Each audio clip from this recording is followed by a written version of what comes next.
Hey buds, how's it going? I am MC, and in this video I'm going to be doing a figure study of the bust of Commodus as Hercules.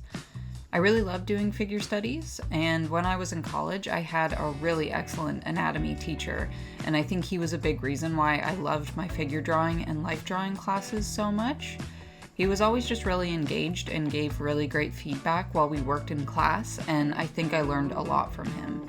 So this isn't really a tutorial, but I will try and give some tips in this video, and maybe I can pass along some of that knowledge if figure studies or drawing people is something that you're looking to get better at. I've started all of my other videos already having done the sketch off camera, so this is the first one that I've actually recorded the sketching process for. Mostly because it does feel a little bit silly to say I'm doing a figure study and then not show me actually drawing the figure. But you'll see that I start the drawing by using rough lines to block in where the figure goes. I focus on the bigger shape, and then I do the same thing within that shape to determine the proportions and where the smaller features are going to go. The cross and box that I had drawn in at the beginning is just something that I personally like to do. I like to make sure that I'm starting a drawing in the right spot, and that as I work on it, it's not going to just end up falling off the page. I create a reference image that looks the same, and then I also have the benefit of the extra guides to reference while I'm drawing. It's kind of my version of working off a grid like some artists do. So the idea is that you'll have a pretty blocky figure to start with, and then from that you can start curving the lines that you marked in and almost start working on your drawing as if it's a sculpture, while you cut out the grooves that define the muscles and the other details. Next, I was always taught to block in the shadows for the figure. I think this is something that I do a little bit, but probably not to the extent that I was taught to. And you'll see me do it a little bit for this figure. You're looking for where your darkest values are going to be, block in those shapes the same way you do when you're blocking in the whole figure, and then color them in. Basically, you want to do this because if you get the darkest values of the figure correct, it pretty much completes the basic structure of the figure, and you'll really be able to start to see how much your drawing resembles what you're referencing, and then you can begin to build outward from that. You work on your midtones and then erase if you need to bring out where your highlights are.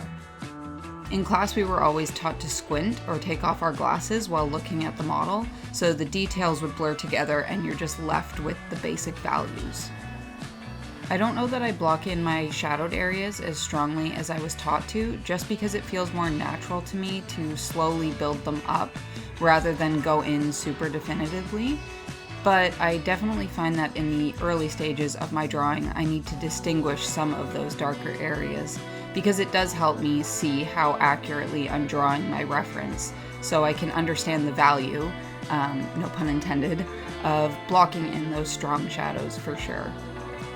I still notice that I use a lot of techniques that I learned in school while I'm drawing, but I think it's just natural that as I have improved at drawing, a lot of those steps have kind of blended and blurred together into my own drawing process. But I do wonder sometimes if my drawings would improve even more if I actually took the time to really focus in on the whole step-by-step process.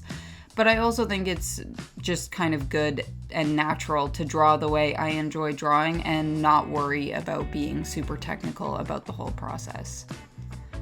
When I was learning to draw and almost exclusively working on portraits, I did really work on challenging myself to make the drawing as realistic as I could. But as I've transitioned into developing a more illustrative style, I've become less concerned about making my drawing a perfect recreation of my reference. So I will say I'm not 100% sure if I consider what I'm doing in this video to be the truest example of a figure study. I think I'd consider a really true figure study to be a very realistic drawing, trying to replicate a reference one-to-one. And in this drawing, I'm adding the hard lines that are in all of my illustrations, just because currently that's what I think practicing will benefit my drawings the most. But overall, I think I'm happy with this drawing. I don't really know where I went wrong with the proportions, but there was something weird about the lower left quarter of the drawing. I don't think it looks bad or all that different from the bust, but I could just tell while I was drawing that I was making up for some sort of mistake I made with the proportions earlier in the process.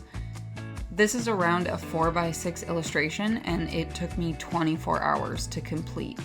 So there's quite a bit of detail packed into a really small space, and actually something I was also recommended when doing a figure study was to work on a larger scale.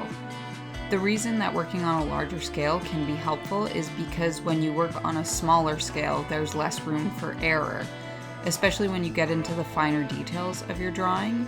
For example, just because I decided to do this one so small, just as a drawing in my sketchbook, I was finding that I was spending more time than I maybe would have liked to on trying to figure out how to simplify parts of the figure, specifically like on the mandible and in the folds of the lion skin hood, or on the hair and beard of Commodus.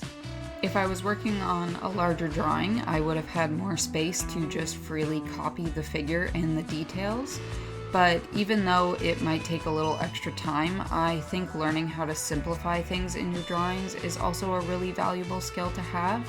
So I wouldn't be too picky in recommending doing a figure study larger or smaller. I think you're going to benefit regardless, and it just kind of depends on what you're wanting to practice. But honestly, I just really love this bust, and I was excited to draw it however. Like I said in the beginning, this is the bust of Commodus as Hercules, and I think this is probably my favorite ancient sculpture. It's at the Capitoline Museums in Rome and was carved in 192 AD and is about 133 centimeters tall. It does actually have an ornate, slightly damaged pedestal that Commodus sits on top of, but I cut that out so I could just focus on the figure. Commodus was emperor for about 15 years, from 177 AD to 180 AD. He reigned as co-emperor with his father Marcus Aurelius, and then after Marcus Aurelius died, Commodus began his reign as sole emperor for 12 years until his assassination in 192 AD. So this bust was created very close to the end of his reign, and he had it modeled after a statue of Hercules from the Flavian dynasty of emperors. If you look up marble statue of a bearded Hercules, it'll come up right away, and you can see how strongly Commodus's bust resembles this statue. The main similarity being the lion skin hoods on both statues. Unlike the Disney version, Hercules' story pretty much starts with him marrying Megara and having kids, and when the goddess Hera, who's not his actual mother, puts a spell on him, causing him to go mad, hallucinate, and kill Megara and their children. When he comes to, he realizes what he's done, and he's completely devastated, so he goes to the oracle at Delphi to seek penance for his actions and find out how he can purify himself from what he's done. The oracle tells him that he must complete 12 labors by himself, and if he does this, he will not only be absolved of his crimes, but he will also become divine. So for the first of these labors, he's tasked to kill the Nemean lion. This lion had a golden, impenetrable hide and claws so sharp they could cut through anything.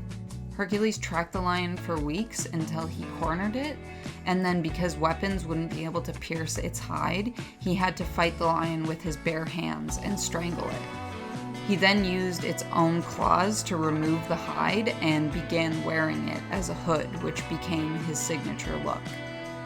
And the stories of Hercules slaying wild beasts and monsters as a part of these labors were a way that Commodus began connecting himself with the god, because he liked to go into the Colosseum and fight wild animals as a gladiator, which as emperor was really looked down upon because gladiators were part of the lowest social class in Rome, and also because these would have been extremely grand and very expensive displays, and Romans would much rather see their emperor interested in actually governing Rome, or if he wanted to fight, they would have preferred to see him fighting real Roman enemies in battle rather than basically just playing pretend in the Colosseum.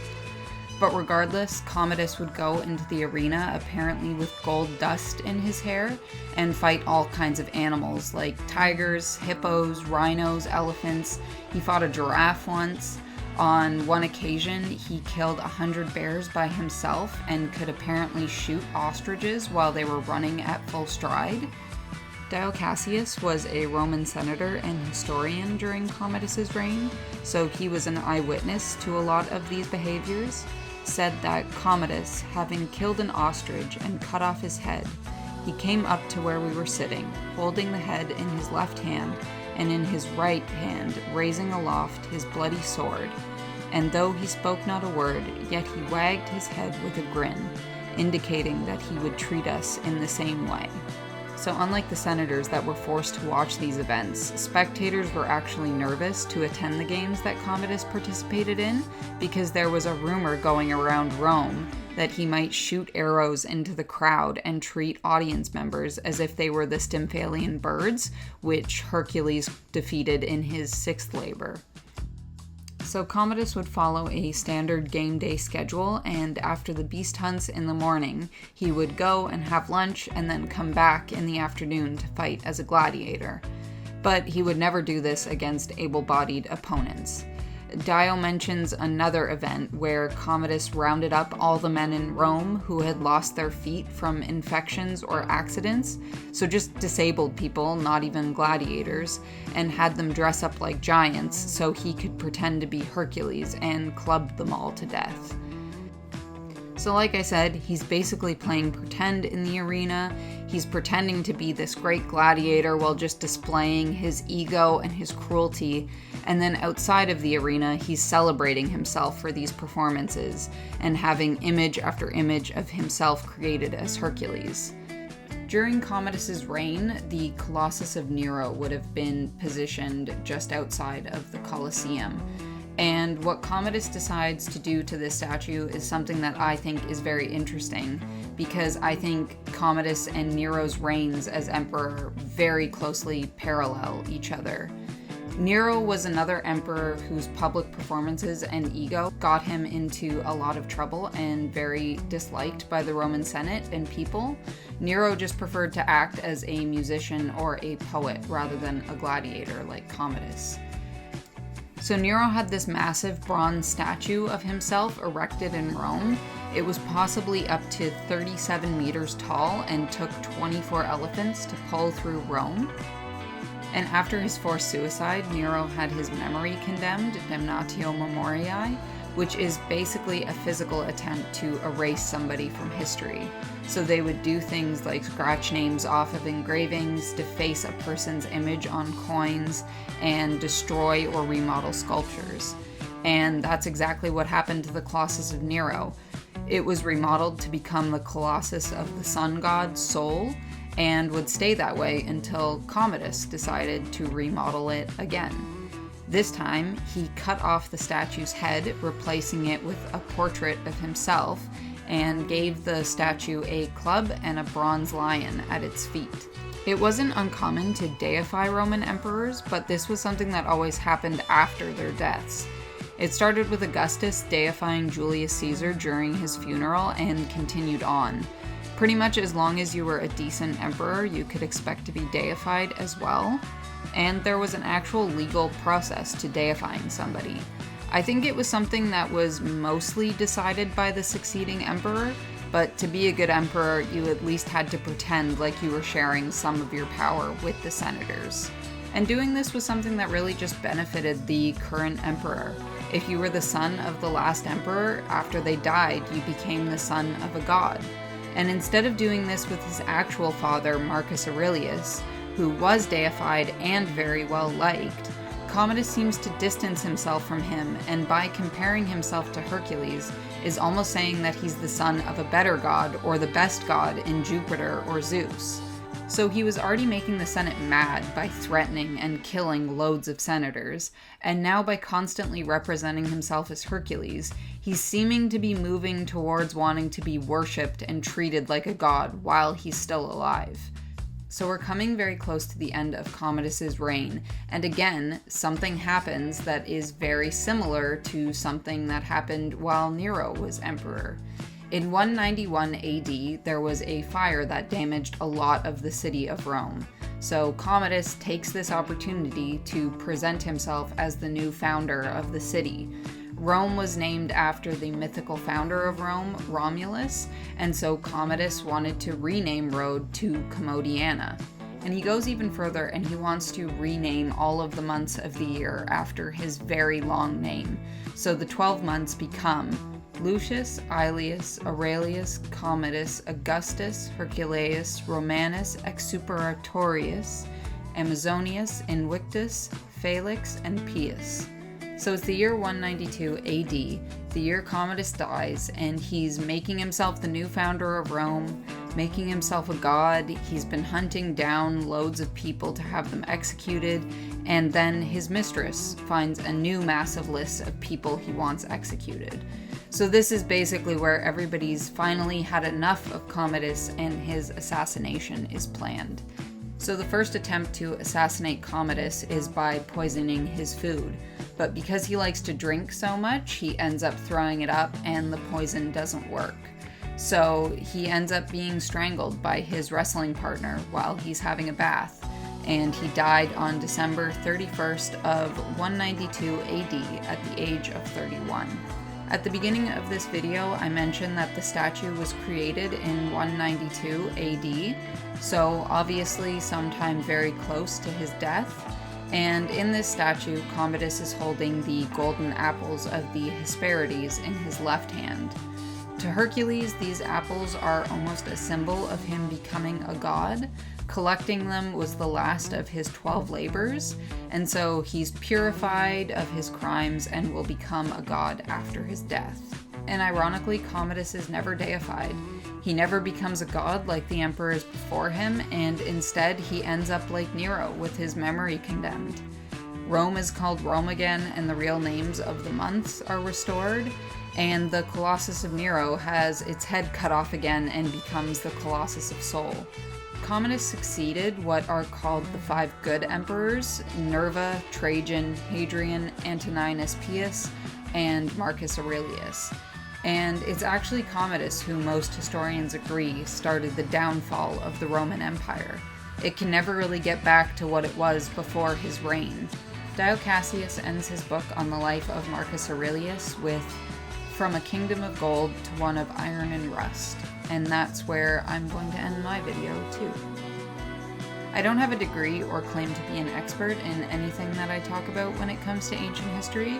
I just love learning and doing my own research into things that I find interesting and want to share some fun facts in my own way. I don't have a degree or claim to be an expert in anything that I talk about when it comes to art history.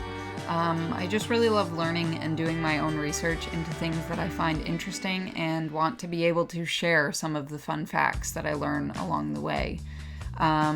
So with that, I really hope you enjoyed the video.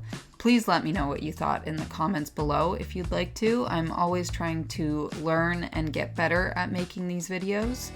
But yeah, thank you so much for watching. Take care, and you'll see me in the next one.